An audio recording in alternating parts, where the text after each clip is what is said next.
दोस्तों, कैसे हैं आप सभी। मैं डॉक्टर आनंद व्यास फिर से अपने YouTube चैनल पर आप सभी का स्वागत कर रहा हूं और आशा कर रहा हूं कि सभी ठीक है, मस्त है।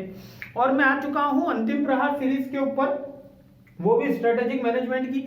आप सभी के लिए फिर से वही रिमाइंडर कि इसके नए वीडियो नहीं आएंगे स्ट्रेटेजिक मैनेजमेंट के। ऑलरेडी मैंने पास बना चुका हूं मैं वीडियो, प्लेलिस्ट में मिल जाएगा, चैनल पेज पे मिल जाएगा, आप इसको देख सकते हैं।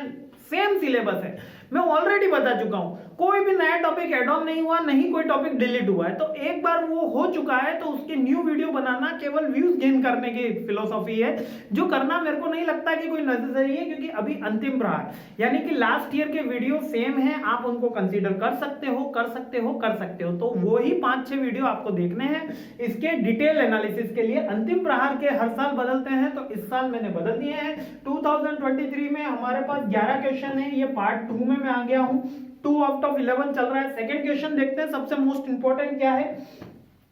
ये है जीई 9 सेल मैट्रिक्स। ये जीई 9 सेल मैट्रिक्स क्या है? कॉर्पोरेट पोर्टफोलियो का एनालिसिस करने के लिए होती है। मतलब कॉर्पोरेट पोर्टफोलियो का मतलब सर क्या है यहाँ पर? कॉर्पोरेट पोर्टफोलियो का मतलब ये है कि आपकी कंपनी है, ठीक है, और पूरी उस कंपनी की एक इंडस्ट्री होगी। जैसे कि मैं एक एग्जांपल लेता हूं, सिप्ला कंपनी है, फार्मा की, आप सबको पता है, और फार्मा इंडस्ट्री है। अंबुजा सीमेंट कंपनी है, अंबुजा सीमेंट कंपनी है और सीमेंट इंडस्ट्री है, ठीक है, ठीक है। इसके अलावा डेनिम कंपनी है और जो इंडस्ट्री है आपकी टेक्सटाइल इंडस्ट्री है। तो बेसिकली होता क्या है, जब हम चेक कर रहे हैं कि कंपनी का उसकी इंडस्ट्री में क्या रैंक है, इंडस्ट्री के अनुसार क्या रैंक है। अब ये सर क्यों करा जाता है? पहले तो मन के अंदर ये क्वेश्चन आता है, G9 मैट्रिक्स है क्या है? मैट्रिक्स परेशान करते हैं। तो G9 मैट्रिक्स ये बताता है कि कंपनी का और इंडस्ट्री की पोजीशन में क्या है। जैसे कि अभी 2 साल पहले, अभी जब कोविड का टाइम था, तो फार्मास्यूटिकल्स के जो शेयर्स थे सारी कंपनियों के ग्रोथ कर रहे थे। अरबिंदो फार्मा हो, सिप्ला हो, डॉक्टर रेड्डी हो, सबके शेयर जो थे वो रॉकेट बने हुए थे एकदम। क्यों? क्योंकि कोविड के टाइम पे एक सेक्टर, हेल्थ सेक्टर, काफी हाइक पे चल रहा था, बाकी सारे सेक्टर डाउन में चल रहे थे। Getting my point? तो यदि किसी कंपनी की ग्रोथ और इंडस्ट्री की ग्रोथ, जो बीटा फैक्टर से निकालते हैं अपन, है ना, कंपनी की ग्रोथ और इंडस्ट्री की ग्रोथ सेम हो रही है, तब अपन चेक करते हैं कि ये कंपनी अच्छी है नहीं है। मींस अगर कंपनी ग्रोथ कर रही है और इंडस्ट्री डाउन में जा रही है, तब क्या करें? क्वेश्चन, जब कंपनी ग्रोथ कर रही है, इंडस्ट्री ग्रोथ कर रही है, बहुत बढ़िया, लेकिन कंपनी ज्यादा ग्रोथ करे और इंडस्ट्री कम ग्रोथ करे, ये रिलेशनशिप, तो this is various kind of relationship है। यही G9 मैट्रिक्स के अंदर बताए गए, कंपनी और इंडस्ट्री के रिलेशनशिप। समझ में आया ना? अब यह कंपनी की जगह यहां पर नाम दे दिया है बिजनेस का, ठीक है, जो मैट्रिक्स है उसमें बिजनेस लिखा हुआ है, तो आपको परेशान होने की बात नहीं है। आइए देख लेते हैं मैट्रिक्स क्या है। तो G9 सेल मैट्रिक्स है।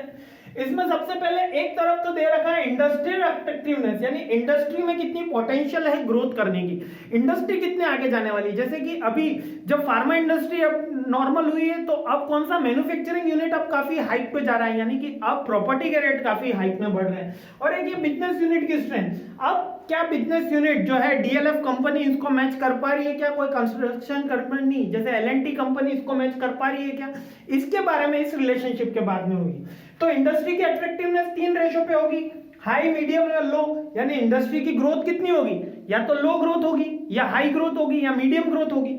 और बिजनेस यूनिट की स्ट्रेंथ क्या है? स्ट्रॉन्ग, एवरेज और वीक, यानी कि आप उस इंडस्ट्री में कितने बड़े प्लेयर हैं। जैसे कि कहूं ACC जो है और अंबुजा जो है, दोनों अडानी ग्रुप के सीमेंट इंडस्ट्री में बहुत बड़े प्लेयर्स माने जाते हैं। श्री सीमेंट भी बहुत बड़ा प्लेयर माना जाता है। तो इनकी क्या है? स्ट्रॉन्ग है, ठीक है। अब लोकल प्लेयर्स की बात कर लेते हैं, तो एवरेज और उनका वीक पोर्टफोलियो आ जाता है। इतनी बात समझ में आ गई। अब इसमें भी अपन यहां पर अगर ग्रोथ ले लें तो अपन को समझने में आसानी होगी, जबकि प्रैक्टिकली यहां पर स्ट्रेंथ की बात की गई। अब बात क्या करी गई है, जरा ध्यान से देखिए। सबसे पहला कह रहा है कि इंडस्ट्री की अट्रैक्टिवनेस हाई है और आपकी स्ट्रेंथ भी स्ट्रॉन्ग है, यानी कि इंडस्ट्री भी भाग रही है इंडस्ट्री पूरा फार्मा सेक्टर भाग रहा है, और सिप्ला में भी प्रोडक्शन की, भारत बायोटेक में भी, अरबिंदो फार्मा में भी ग्रोथ के चांसेस हैं, तो आपकी कंपनी क्या करेगी? ग्रोथ करेगी। यदि इंडस्ट्री में अट्रैक्टिवनेस हाई है और आपकी कंपनी की ग्रोथ रेट एवरेज है, मींस कि आप मान लेते हैं बड़े प्लेयर नहीं है डॉक्टर रेड्डी टाइप, लेकिन Aurobindo pharma type medium level के प्लेयर हैं, तो भी आपकी कंपनी क्या करेगी? ग्रो करेगी, तो इन्वेस्टर को उसमें इन्वेस्ट कर सकते हैं।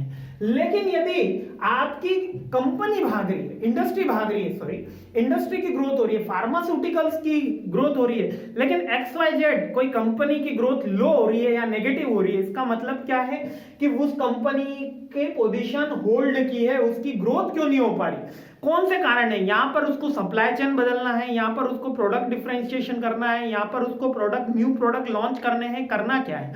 फंडामेंटल चेंज करने की जरूरत नहीं है, लेकिन मीडिएटर वे में जब चेंज किया जाता है तो वो होल्ड की कंडीशन होती है। एक फंडामेंटल चेंजेस होते हैं जो हार्वेस्ट के टाइम होंगे, यानी कि लो टाइम पे होंगे, बिल्कुल चेंज करना है आपको।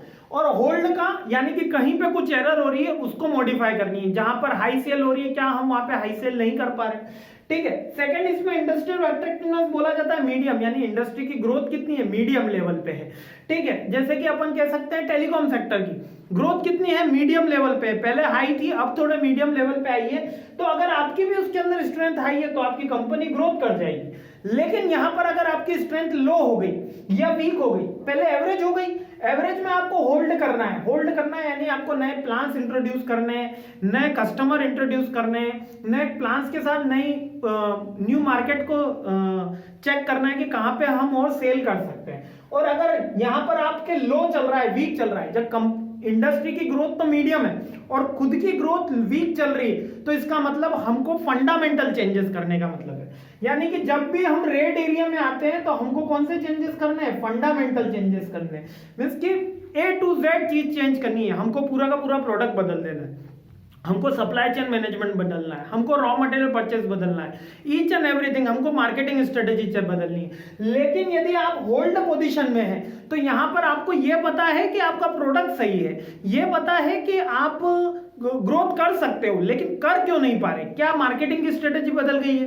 क्या हम पोटेंशियल कस्टमर तक नहीं पहुंच पा रहे?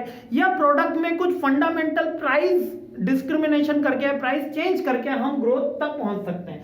तो यही सारी बातें G9 मैट्रिक्स में बताई है। ऑलरेडी इसका डिटेल वीडियो अपलोडेड है और 7-8 मिनट्स में इसका बेसिक आउटकम मैंने आपको समझा दिया। नहीं समझ में आया, कोई भी दिक्कत है तो डिटेल वीडियो एक बार चेकआउट कर लो, उसके अंदर डिटेल में बता रखा है। मोस्ट इंपॉर्टेंट क्वेश्चन है एग्जाम में आने वाला, पोर्टर 5 फोर्स मॉडल और G9 मैट्रिक्स तक मैं पहुंच गया हूं। जल्दी तीसरा वीडियो भी लेकर आ रहा हूं। जय हिंद, मुस्कुराते रहिए, मस्त रहिए, खुश रहिए।